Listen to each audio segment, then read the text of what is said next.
nitwa Bangui Bosco. Rimwe na rimwe abantu bahora bambwira Bangui uzatubwire ubuhamya bw'uburyo wavuye Nyaruguru n'amaguru ukaza kwiga muri Nyamasheke. Ni koko muri 2020 ubwo nari soje amashuri yanjye icyiciro cya mbere cy'amashuri yisumbuye, ndavuga secondaire, Imana yagize gutya ica inzira nkuko yari yaravuganye nanjye. Icyo gihe itorero Methodiste Libre mu Rwanda kuri paruwasi nasengeragaho bangirira icyizere, barabishima, baravuga ngo genda wige iyobokamana nawe uzarera itorero ry'ejo hazaza. Ni koko bafashe umwanya baranyohereza, ariko yari Bruce yonyine, ubundi buzima nawe ukirwanaho. Mu by'ukuri mu rugo nta bushobozi bari bafite bwo kundihira ibyo byose cyangwa se kunshakira ibyo byose.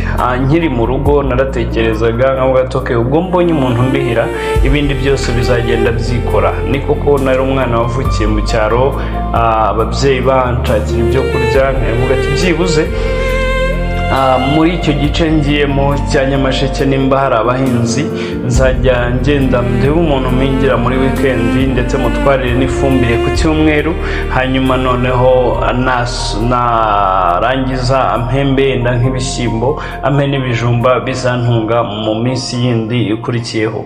Iyo gahunda ndetse nayo ubwo buryo nyine mbushyiramo imbaraga, ndanasenga cyane, ndavuga ngo Mana uzampe abantu uzafasha nanjye bamfashe. Ni koko nageze muri kaminuza nsanga ubuzima buragoye, ibyo natekerezaga ntago ariko byari biri. Navuga ubuzima busa nkaho bungoye. Muri urwo rugendo nakomeje kubaho mbana n'abasore bari 4, hanyuma nanjye ndo wa 5. Ubuzima bwari bugoye. Mu gihe cyo guhaha bakavuga ati buri muntu wese aratanga 20,000, uku kwezi duhahishe 100,000. Ugasanga barabaze, njya yanjye ntagabonetsemo. Ryari ipfunwe rikomeye cyane kandi bwari ubuzima bugoye, ariko ndashimira Imana yuko yabintambukijemo uyu munsi nanjye nkaba narasoje kwiga kaminuza, kandi uyu munsi ikagenda ica amayira, umunsi uko ukeye uko wije Imana igaca inzira. Naje kugira impano irantunga, impano yo kuvuga amazina y'inka. Nyuma gato nza kuba nyobora amakwe. Uyu munsi nkaba ngeze ku rugero nshimira Imana ndetse nshimira n'abantu kuko ibakoreramo, kandi twanabikora nkabona bigenze neza. Ku bantu bari bazi yuko rero nize indimi cyangwa se ubuvanganzo, nagira ngo mbabwire yuko njye nize iyobokamana, ariko Ikinyarwanda icyo namenye Ikinyarwanda kiraganirwa. Ikinyarwanda ntago kigwa, ahubwo kigirwa mu biganiro. Rero nimba waruzi yuko Ikinyarwanda uzajya ukura mu ishuri, nagira ngo mubwire yuko Ikinyarwanda kiri mu bakuru, kiri mu batoya. Uko umenyera kuganira ni kugenda wunguka byinshi kurushaho. Ntago ngaye abakiga, kuko burya wiga ibintu kugira ngo ubimenye mu buryo burushijeho, kugira ngo ubihe umwanya ubimenye mu buryo navuga bwimbitse. Ariko ubundi wize gusa ugakuramo kuganira, Ikinyarwanda ubukishe. Twarakomeje, ariko nagira mbabwire iyi story ntoya ni byabayeho, ntago ari inkuru mpimbano. Naririmbaga muri worship team, ni ihuriro ry'abaramyi bakorera muri kaminuza ya Kibogora Polytechnic. Umunsi umwe hari nimugoroba, hanyuma ubwo twari tumaze kuririmba, umukobwa umwe witwaga Naomi ndetse n'undi mukobwa bitaga Dina barangije barambwira ati Bangui twaguteguriye impano uyu munsi. Nitegura kwakira impano, ndavuga ati nyine hari ukuntu abantu muba muganira, ukaba ubizi ko mufitanye ubushuti bwa hafi, ukaba ubizi, ariko mu by'ukuri bari abaririmbyi tubana muri iyo groupe yo kuramya no guhimbaza Imana, ariko nta yindi communication twari dufitanye. Nimero zabo nazibonaga ku rubuga ko nahitaga telefone gatoya, ariko ntahandi hantu nazibonaga. Nyine muri make nta bundi bushuti bwihariye twari dufitanye. Barangije bajya umugambi wo kuvuga ngo reka tumufashe.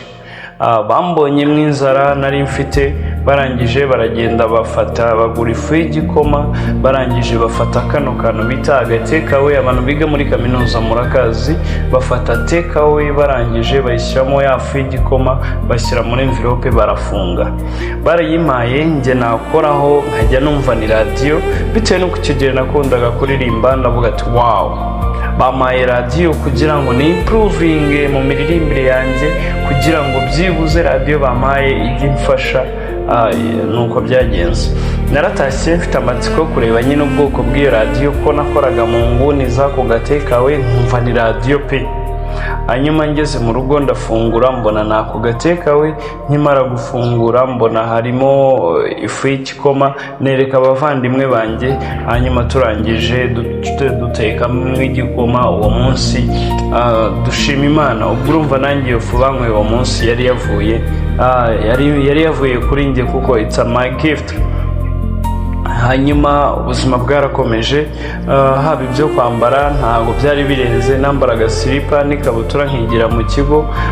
Hanyuma ikigo kiramfasha ndetse n'abandi bantu bagenda bamfasha. Uyu munsi nkaba ndi ku rugero rwiza, navuga ko n'ubundi ndacyafashwa, ariko nimba umuntu yenda umukoreye ikintu akaguha ikindi, buryo ubwo bufasha butandukanye no kuvuga ngo mwampa, ugasa nkaho uteze ikiganza. Ndashimira Imana rero n'abantu babigizemo uruhare, Imana ibaha umugisha. Uyu munsi nagize igitekerezo cyo kwibaza, ese ni iki twakora? Nifuza gukurikirana cyangwa se mba numva mbabajwe n'abandi bana babayeho nk'ubwo buzima nabayeho, mba numva ari abantu bakwiriye gufashwa, ari abantu bakwiye kwitabwaho. Tureka rero noneho nganire n'abantu tuziranye, abantu dusengana, nagira ngo mbabwire mumfashe. Nagize igitekerezo cyo gufasha abantu badafite ibyo kurya se cyangwa ibyo kwambara, niyo baba babiri byibuze. Mu buryo bwo kubafasha, amafaranga ashobora kuba make, ashobora kugira 10,000, ariko ntabwo byafasha abo bantu basi ngo babone akawunga kuko kwezi, cyangwa se babone ipataro bashobora kwambara, ishati nziza bashobora kwambara, ku buryo nabo baseruka bagiye gusenga ukabona uko ibintu biryoshye. Nagize igitekerezo rero cyo gukora uwo murimo, abantu bifuza yuko twafatanya nabo bakanshyigikira mu gitekerezo natanze.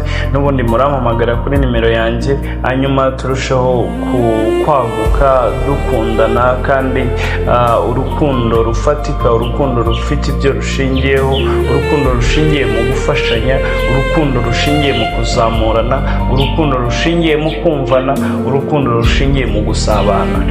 Numvaga rero mfite icyo gitekerezo cyo gufasha abo bana.